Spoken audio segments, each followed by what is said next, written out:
I met this girl when I was 10 years old, and what I loved most, she had so much so. Hey everybody, it's Old School Heart. I hope that everyone is doing well. I know that we haven't talked in about a week and a half, and so to the mothers out there, I want to say happy Mother's Day to you. To everyone else, I hope that you have had a productive week. I know that it has been a whirlwind of news and different things that are going on, but I do hope that you've been able to center yourself, ground yourself, and keep moving forward. I want you to like the video if you could. If you're not a subscriber to the channel, please subscribe to the channel so that you can participate in our cultural conversations. Now, usually cultural conversations are on Sunday, but due to the holiday, of course, I did not upload a video, but you will have a video Sunday for cultural conversations. This is just a bonus because I missed you guys so much. So do me a favor, like the video, share the video, and subscribe to the channel. So you guys, man, I actually wanted to have this cultural conversation on Sunday, but I wanted to observe spending time with my mother on Mother's Day, and then I was super tired. But I saw something on Twitter that I definitely wanted to have a cultural conversation with you guys about. And I wanted to specifically talk about this fascination that the Black community has with symbolism. And so that's going to be the topic of discussion for this cultural conversation. So stay tuned and we'll get into it. Okay, guys, so I want to start this off with a little backstory. So I am finally back on Twitter. My username is Old School Heart, just like it is on here and on Instagram. So I'm going to link that below so that you have it. You can join me on Twitter because I totally abandoned Twitter like 12 years ago and left it alone. So my followers are like this big, and I'm still reminding myself to use that app. The reason why I'm back on Twitter is because I'm finding I can have a lot more cultural conversations and link with people that I love through Twitter more so than being on Facebook with family and friends. Of course, Facebook has all those community guidelines as well. And so if you speak out against something a little too much, they will flag your channel and block you. And so that has happened to me a couple of times. For things that I believe are okay to say, but not for them.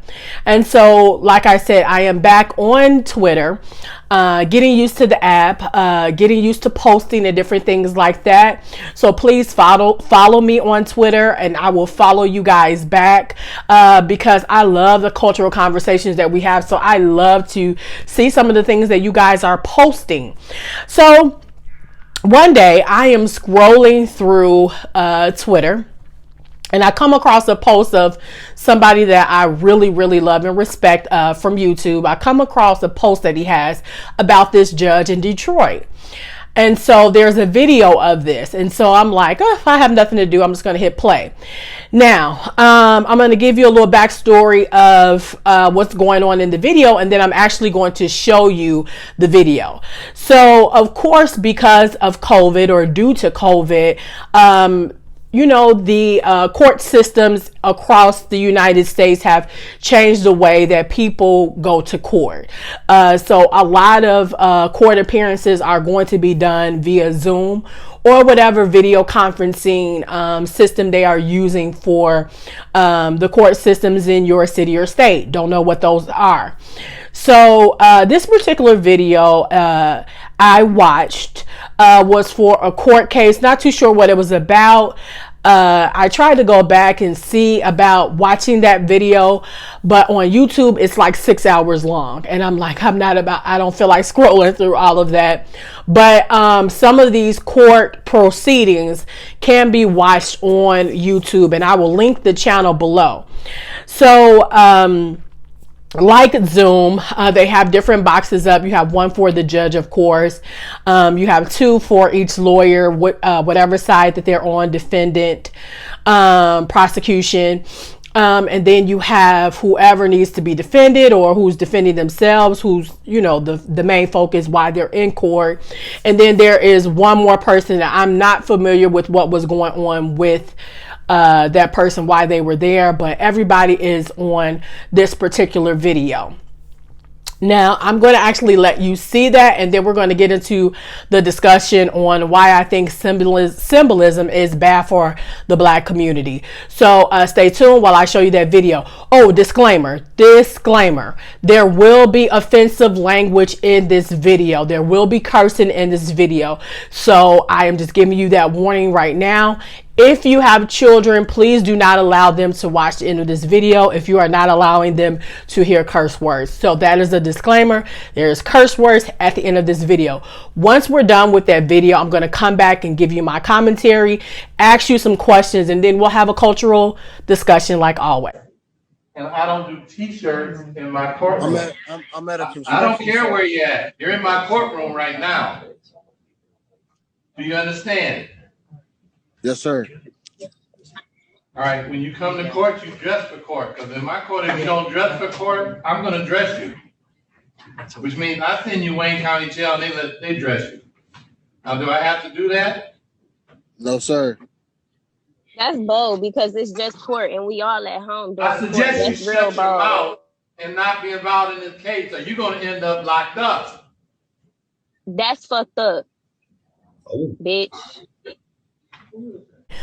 So I know that video was a lot to take in. If you are like me, you felt some type of way about watching that video. I know personally, after watching that video, I went off on Twitter, and a couple of things that I tweeted after that video actually went around. So everybody started to retweet the things that I said. I'm going to get into that discussion when I give my opinion about the whole situation, as well as we get into the cultural conversation that we're going to have today. Let me give you a little backstory, a little information about this particular court and this particular judge, and then some of the backlash that was received after this video went viral on Twitter.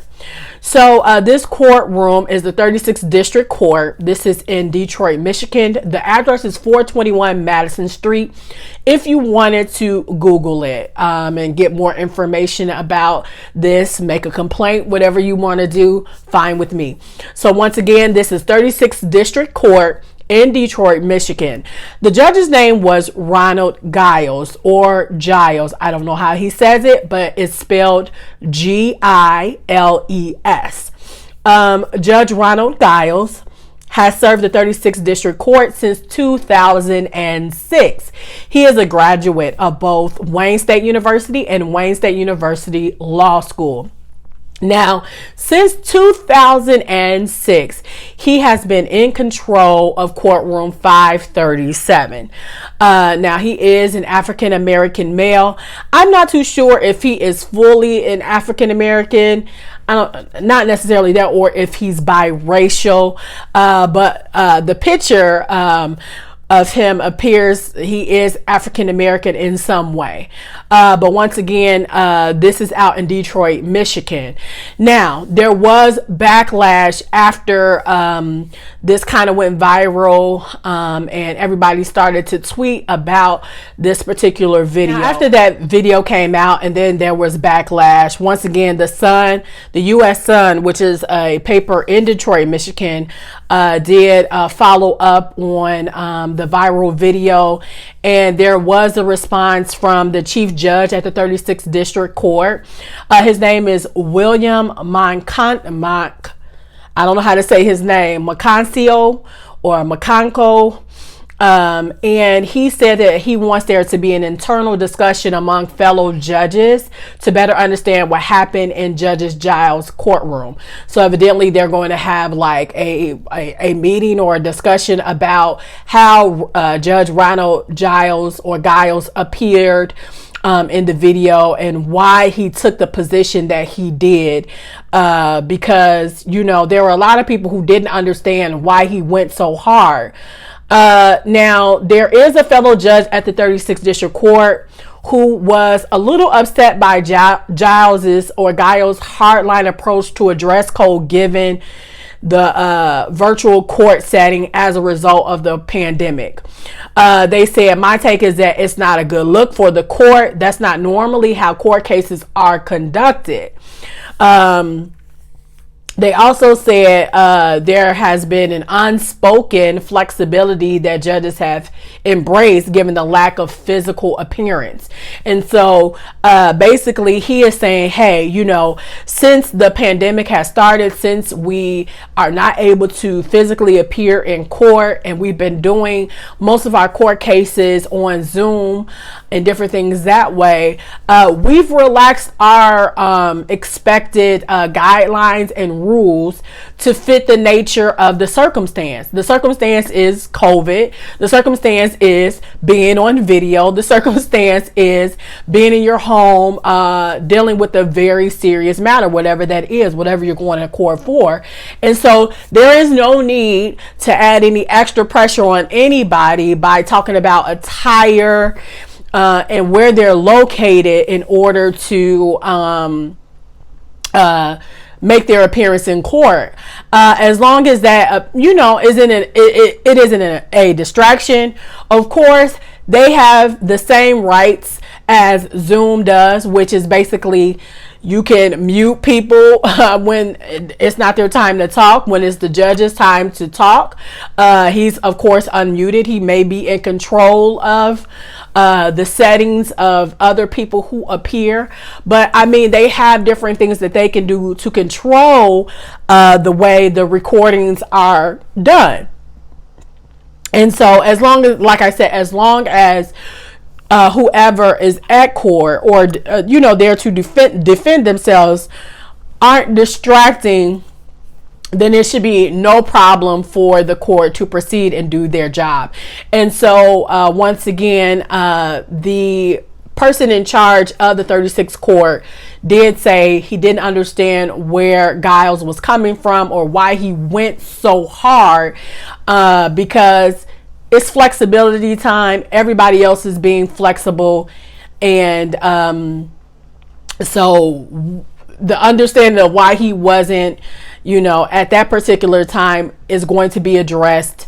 I'm assuming that they're all going to come together and come to some conclusion on, or unified front on, how to better handle those type of situations, how to understand that the pandemic brings about different ways people will appear in court, and especially with video settings and different things like that, what to expect and how to address it correctly, because the way that Giles addressed it was definitely incorrect. Okay, so now that we have moved past the logistics and all the information, of course you can go back and read that article. I'll post that below so that you can read that as well from the U.S. Sun. Also, the information about the 36th District Court in Detroit, Michigan, that'll be listed below as well. So now that we've gotten that all out of the way, now we can have a cultural conversation, and we can talk about why I believe that symbolism is ruining the Black community. First, let me talk about when I saw this video. I was totally heated. My little thumbs couldn't type up enough to post on Twitter. I just went in. So much so that a lot of people started to retweet the things that I was saying, because I just couldn't fathom why this particular judge went so hard on this video. And all I could think about is just the Black community's fixation on symbolism. And I remember even back when Kamala was running, not when she, joined Biden as vice president, but when she was trying to run for that Democratic spot for the presidency. And people were super, super hung up on the fact that she was an African American woman, that she went to an HBCU, and that she would be the first Black woman. A lot of people were hung up on all of this symbolism type stuff. And there were a lot of people in the community, especially the community that I consider myself in, who were past that. And we were past that because we went through 8 years of Obama and we received nothing. And so this time around, there were expectations that the community that I am a part of were expecting out of whatever candidate came out. Black, there were definite expectations, and none of the expectations had to do with symbolism. So none of the expectations could be, I'm a black woman, I lived in the hood, I eat fried chicken, I dance the electric slide. None of that could be used in order for you to gain support from the black community, at least the one that I was in. None of that could be used. You needed to come with definite things for the black community. You needed to come with a focus solely for the black community and what you were going to do. That was the only way that you were going to be able to receive a vote from us. That was the only way that it was going to happen.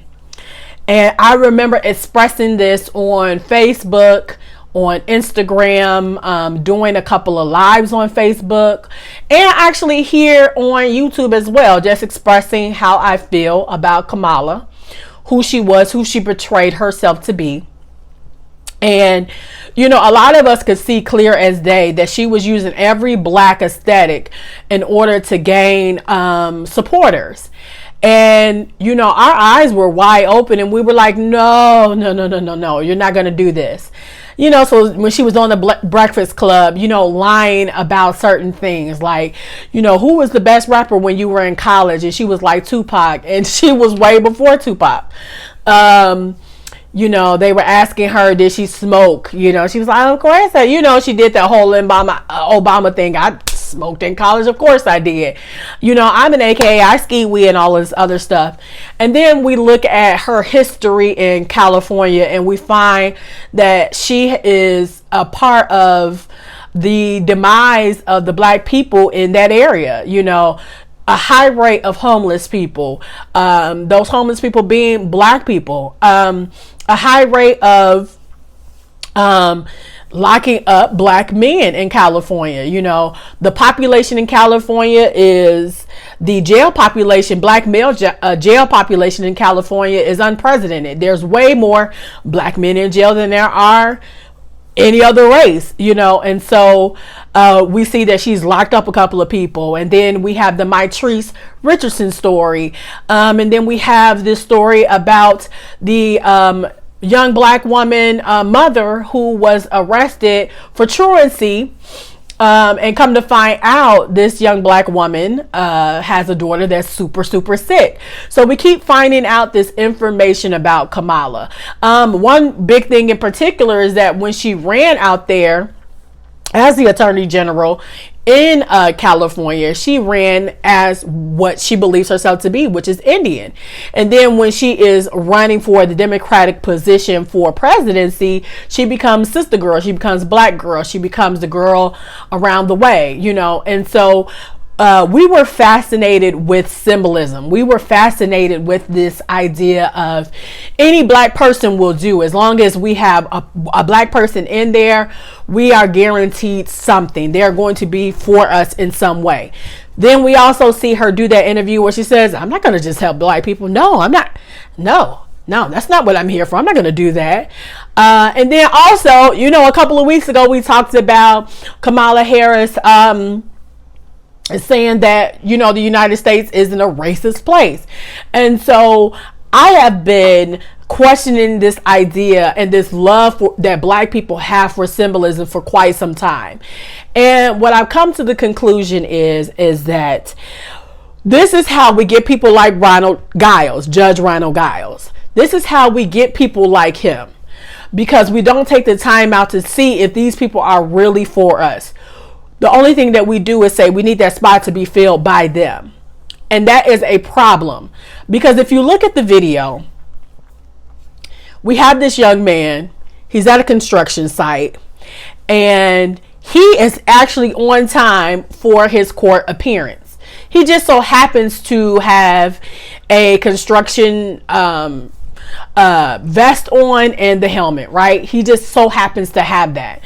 And you would think that a black man like Ronald Giles would be just in awe that this young man, despite all of the things that's going on, in spite of having to make an appearance in court, he's not only there, but he's also trying his best to make money as well, you know. And so by any means necessary, he's there. So you would think that as a black male, Judge Ronald Giles would be proud of that. However, what you see is a distaste in Judge Ronald Giles, and it drives me crazy that that's the first thing that he saw, that he didn't see someone trying to do the best that he could. Let me say this as well. Court cases are overwhelmingly filled with black men. Have always been overwhelmingly filled with black men. These court cases take away the ability for these black men to support their families, to support themselves. We know that court cases are always put in a spot where you will have to take off of work, where you will have to figure out what you're going to do with your kids. It's just inconvenient. It's always inconvenient, you know, and unfortunately, even though it's inconvenient, you still got to go. Otherwise, you know, warrants and everything like that. But black men make up the majority of the men who appear in court. These court cases are from 8 a.m. to, like, you know, 3, 4, 5 o'clock when you're supposed to be at work. So you have a lot of black men who, you know, whatever they've done, I'm not dismissing what they've done, but whatever they've done, they're already missing out on supporting their family. They're already making up an excuse that a lot of times employment does not want to hear, does not care about. They don't care about your personal life. They just want you there. And here you are, you're already missing out on money to appear. And so you have this young man who's made the decision to appear in court, and also when he gets done to go back to work. What was wrong with that? There was nothing actually wrong with that, other than we have Judge Ronald Giles, who is a respectability police, and also a snob, I will say. And so I just was so infuriated at that, because I'm like, black men already have to sacrifice making a living in order to appear in court for whatever reason. And here you are, that you can't acknowledge that part. You can only acknowledge the fact that you don't think he appears very well. And one thing that I am starting to dislike a whole lot in the black community, especially with our boomers, one thing that I do not like very much is respectability. I don't believe in the respectability thing. I think that's a dead issue. There are certain places I do believe that, hey, you should be way more respectable at, you know, at funerals, different things like that. You should have a certain way that you conduct yourself, graduation, certain things like that, where you have to be quiet, where you have to act a certain way. And so respectability has its place.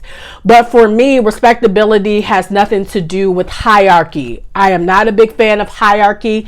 As far as him being a judge, that's a position that you received, you went, you got the degree, you paid for it, honor yourself. I've always not been a fan of those who feel like they should be treated a certain way because of a position that they gained themselves.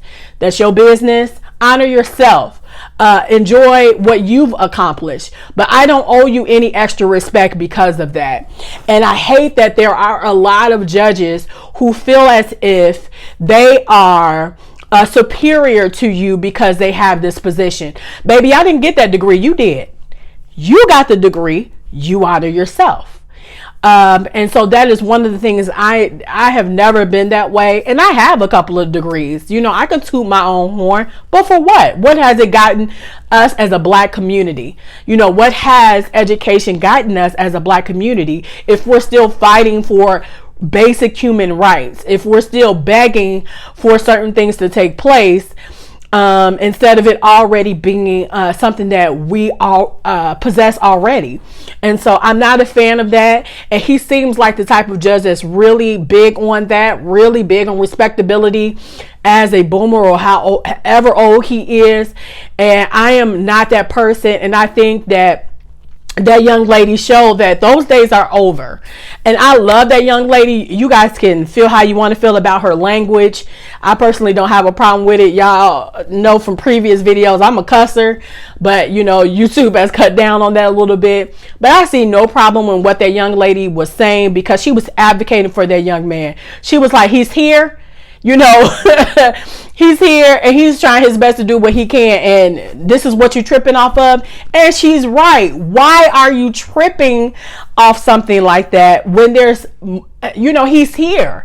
He's actually here. He's at a work site. He's going to do work after he gets done with him. He's showing you that he is actually trying to be a vital part of the community. And this is what you trip off of. F you, you know, and whatever she felt like was coming her way, she was not afraid. And once again, black women, you know, we do our best to advocate for our men, in spite of what is said, in spite of this gender politics that's going on. We support each other when we know we should be supporting each other. And it's a damn shame that a young woman had to step up and advocate for this young man to this older man that should know better. And so I just could not understand that. And I want to say one thing about symbolism. You know, one thing about it is, because of symbolism, we have black men and women who are able to monetize off of being the first, even though they may not have done anything for the community at all. You know, and that was one of the things that I talked about in the video with Kamala Harris. Like, at the end of the day, if Kamala Harris does nothing, she will always be able to monetize off of the fact that she was the first black vice president. She could do shit for black people. She could do nothing for black people at all. But because she has that first position, she will always be able to use that. And then she'll add a little something on there. You know, I fed chicken to black girls at a youth conference. I did, you know, little stuff like that she'll be able to add to her resume. And we'll be okay with that, because we are people that have a hard time researching. We are a people that have a hard time looking up facts and looking to see exactly what people have done. And so because Ronald probably is one of those people who are the first in his area to be a judge, to have that position in the 36th district court, he will always be able to monetize off of that. You know, different graduations. He may be invited to church gatherings and different things. Well, they will honor him for being the first, not knowing that he did some bull crap like this, not knowing that he you know, is a stickler for attire during COVID. You know, he'll be able to do that, and he'll be able to say, oh, I did a couple of things for the community, and look at what I've done. And no one will ever look at his track record and go, what has he really done here? What has he really done? And someone pulled up a case of his from a minute ago, and they found out like how lax he was on this white woman, and how he said that she deserved immunity, or how she deserved a second chance. And then here he is on video telling this girl he will lock her up, and he's gonna lock this dude up because he don't have the right attire on. So you know, they are getting him, you know, and that's why I think the head judge over there is going to have a sit down with him and all the other judges, so that they're very clear on how they conduct themselves. But this is the problem with symbolism. This is the problem with symbolism, because people will be able to monetize off of that while doing nothing. RIP and respect to John Lewis, but John Lewis is one of those people who always had symbolism as a way of monetizing himself. As long as, and I'll look this up. This man on Twitter, I looked it up one day. I was so bored. This man on Twitter had every post was during Martin Luther King Day, Bloody Sunday, and another holiday. That was his thing. He would post the same thing. I was beaten on Bloody Sunday for rights, blah, blah, blah, blah, blah, blah, blah. You know, he would always say that. He always had that to use, and rightfully so. He could use it. I'm not saying that he could not use it, but what I'm saying is that overshadowed the fact that his support of the things that the black community needed dwindled by a lot. And we saw John Lewis not make a lot of moves that further our advancement legally in this country. And so that's, you know, we have so many examples of symbolism. Another one, you know, let's talk about Keisha, Mayor Keisha out in Georgia, Atlanta. She's not seeking re-election, but because she is one of the first black mayors in that area, she will always be able to monetize off of that, even though she had a heck of a ride. She's going to, of course, say that she did a lot of things for black people, but she's not going to talk about the millions of dollars that she funded for the Atlanta Police Department. She won't talk about the high number of eviction rates that she has, that black people were at the top of in Atlanta. She will always bring up the little stuff that she did and the fact that she was the first. And that is why I say symbolism is definitely a problem in the black community. And I hope that we get to a place where we, you know, take the blinders off and we start to really look at who these people are before we elect them. And so that we don't have this problem of not being heard when they get there. Now, today's cultural conversation, I don't want to be long. Today's cultural conversation is, you know, how did you feel about that video that we just watched? What are your feelings about that video? What are your feelings about respectability politics? Does it have its place in the courtroom? Should we let go of some of the old rules that we've had in our culture about different positions? What do you feel about symbolism and Kamala Harris and some of the other people maybe in your community that are the first, and the fact that they will forever monetize off of being the first? So that's today's cultural conversation. Of course, I'm going to be back on Sunday for another one. We definitely have to talk about some things, but please leave me a comment. Let's have a good discussion. Like, share, and subscribe to my channel. I miss you guys so much, and I'm most definitely prepared to jump back in. So I will talk to you on our next video. This is Old School Heart. Be good to yourself. Bye-bye.